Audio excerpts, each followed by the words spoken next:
સુરતમાં બુટલેગર દારૂબંધીના ખુલ્લેઆમ કેટલાક ભ્રષ્ટ પોલીસ પથકના વહીવટદારોના આશીર્વાદથી ધજાગરા ઉડાડી રહ્યા છે. ત્યારે અલથાણ પોલીસે નાઇટ પેટ્રોલિંગ દરમિયાન લાખો રૂપિયાનો દારૂ ભરેલી 2 કાર ઝડપી પાડી હતી. પરંતુ અલથાણ પોલીસ પથકના ભ્રષ્ટ વહીવટદારના આશીર્વાદથી ચાલતા આ બુટલેગરોના અડ્ડાઓ પર ક્યારે પકડાશે તેવા સવાલો અહીંયા ઊભા થયા છે. સુરત શહેરમાં દારૂબંધી હોવા છતાં પણ કેટલાક ભ્રષ્ટ પોલીસ કર્મચારીઓ કે જે પોલીસ પથકોના વહીવટદાર બનીને બેઠા છે તેઓના આશીર્વાદથી બુટલેગરો દારૂબંધીના ધજાગરા ઉડાડી રહ્યા છે. ત્યારે અલથાણ વિસ્તારમાં તો જ્યારથી નવો વહીવટદાર નિમાયો છે ત્યારથી જાણે બુટલેગરોને જલસા થયા હોય તેમ લાગી રહ્યું છે.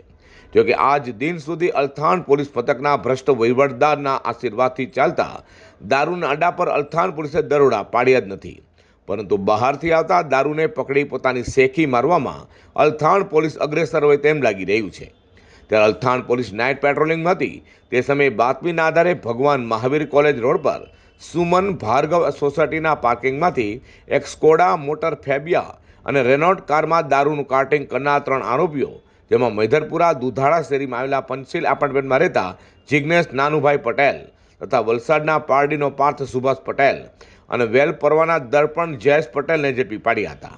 પોલીસે બંને કારમાંથી 3,59,000થી વધુનો દારૂનો જથ્થો, જ્યારે મોટરકાર અને અન્ય મત્તા મળી કુલ 8,39,000થી વધુની મત્તા કબજે કરી હતી. જ્યારે અલથાણ પોલીસે યાદવજી નામનો ઇસમ ભાગી છૂટતા તેને વોન્ટેડ જાહેર કર્યો છે. હાલ આ મામલે અલથાણ પોલીસે વધુ તપાસ હાથ ધરી છે. Bureau report G24 news.